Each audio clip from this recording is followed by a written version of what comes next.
ሰበር መረጃዎች ደርሰውናል። ሁሉም ሰው ሰላማዊ ሰልፍ ተጠራ።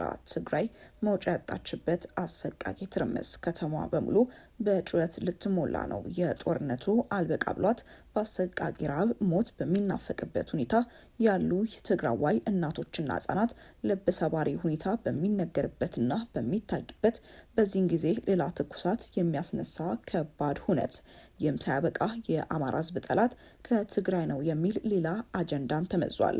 በወልቃይት ከባድ ፍጥጫ ተፈጥሯል። ወጣቶች መገደላቸው ነገሩን ይበልጥ አባብሶታል። በሁለቱ ኃይሎች መካከል ከፍተኛ ትርምስ ተፈጥሯል። ጦርነቱ ወደ ኢትዮጵያ እየተስፋፋ ነው። ኢሳያስ የገቡበት ከፍተኛ ጭንቀት፣ ፕሬዝደንቱን ደቁሰው የያዙት ሁለት ከባባድ ክስተቶች፣ እነዚህን ጉዳዮች በዝርዝር ሰዓታችን በስፋት የምናስደምጣችሁ ይሆናል። ሰላም ጤና ይስጥልን ውድ የታርጌት ኒውስ ቤተሰቦቻችን፣ በዚህ ቻናል ላይ የተለያዩ ወቅታዊና ትኩስ መረጃዎችን ለእናንተው ለውድ ተመልካቾቻችን በየዕለቱ የምናደርሳችሁ ይሆናል። ታዲያ እናንተም ለቻናላችን አዲስ ከሆናችሁ ቻናላችንን ሰብስክራይብ በማድረግ ቤተሰብ እንድትሆኑ የጠየቅን ወደ መረጃዎቹ እናመራለን።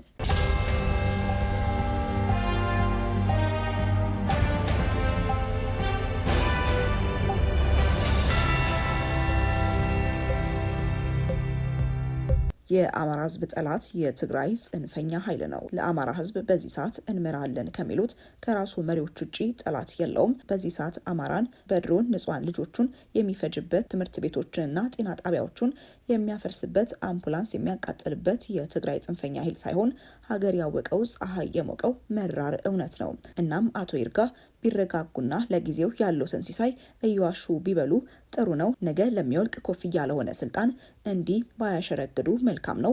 የአማራ ህዝብ ጠላቱን ጠንቅቆ ያውቃል አውቋልም እንጂ እናንተ በቀደዳችሁለት ቦይ የሚሰፋ ህዝብ ከዚህ በኋላ የለም። ራሳችሁ በየስብሰባው እየተቀደዳችሁ ስልጣናችሁን ለጊዜው ቢሆንም አራዝማት። የጠላትን ማንነት ጊዜ መልስ ይሰጣል በማለትም የአማራ ህዝብ ጠላት የትግራይ ጽንፈኛ ኃይል ነው ሲሉ አቶ ይርጋ ሲሳይ መናገራቸውን ተከትሎ ከበርካቶች ዘንድ የተለያዩ የተቃውሞ ሀሳቦች እየተነሱ ይገኛሉ። ወደ ቀጣይ ጉዳያችን ስናመራ በወልቃይት ከባድ ፍጥጫ ተፈጥሯል። ሁለት ወጣቶችም መገደላቸው ተሰምቷል።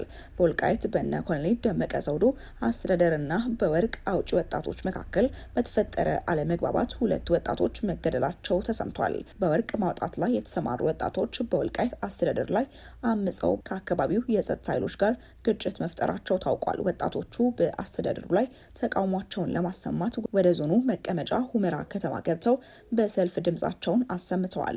ከትላንት በስቲያ በሁመራ ከተማ በወርቅ ማውጣት ላይ በተሰማሩ ወጣቶችና በአስተዳደሩ መካከል በተፈጠረው አለመግባባት ሁለት ወጣቶች ሲገደሉ ቁጥራቸው በውል ያልታወቁ ሰዎች መቁሰላቸውም ተነግሯል።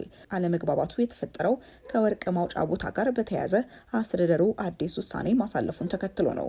ተደራጅተው በወርቅ ማውጣት ስራ ላይ የተሰማሩ የወልቃይት ወጣቶች ከስምሪት አሰጣጥ ጋር በተያያዘ ቅሬታ በማንሳት ወደ አደባባይ እንደወጡ የተናገሩ ምንጮችም ተደራጅተው ወርቅ በማውጣት ላይ የነበሩ ወጣቶች ከቃፍታ ሁመራ ብሔራዊ ፓርክ ለቀው እንዲወጡ የሚያዝ ውሳኔ ተላልፎ እንደነበርም ተናግረዋል። የውሳኔው መነሻ በፓርክ ውስጥ ወርቅ ለማውጣት የተሰማሩ ወጣቶች በርካታ የዱር እንስሳት ወደ ኤርትራና ሱዳን እንዲሰደዱ እያደረጉ ነው በሚል ነው። የዱር እንስሳቱ ወደ ጎረቤት ሀገራት ከመሰደድና ፓርኩን ከውድመት ለመታደግ የዞኑ አስተዳደር የወርቅ አውጪዎቹን እንቅስቃሴ ገደብ እንዲኖረው በማሰብ ውሳኔ ቢያሳልፍም በወርቅ ማውጣት ላይ የተሰማሩ ወጣቶች ግን ውሳኔውን በመቃወም ወደ ሁመራ ከተማ አቅንተው ተቃውሟቸውን አሰምተዋል። ከወጣቶቹ ተቃውሞ በኋላ ውሳኔው እንደተቀለበሰ የተለያዩ መረጃዎችም ያሳያሉ። በወጣቶቹና በአስተዳደሩ መካከል የተደረገ ስምምነት የነበረ ሲሆን በዚህም አለመግባባቱ መፈታቱም ተገልጿል። ወደ ቀጣይ ጉዳያችን ስናመራ ኢሳያስ የሚመሯት ኤርትራ ዳግም ወደ ማዕቀብና የአሸባሪነት ፍርጃ ውስጥ ልትገባ እንደምትችል ተገለጸ።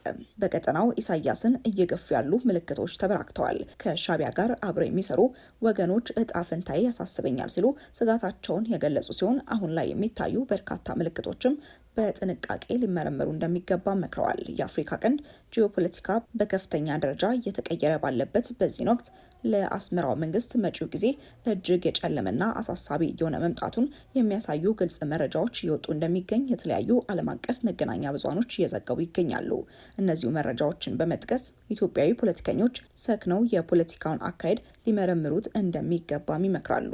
ዲፕሎማቱ ይህንን ያሉት አውሮፓ በአፍሪካ ቀንድ ትርምስ እንዲኖረው ከቶንም የምትፈቅድበት መሰረታዊ ምክንያት ሲያስረዱ ነው። እኛ ሲሉም ዲፕሎማቱ አውሮፓን ለማለት እኛ እገሌ ከገሌ ሳንባል ጥቅል አውሮፓ በቀይ ባህርና በመላው የምስራቅ አፍሪካ ትርምስ እንዲፈጠር አንፈቅድም።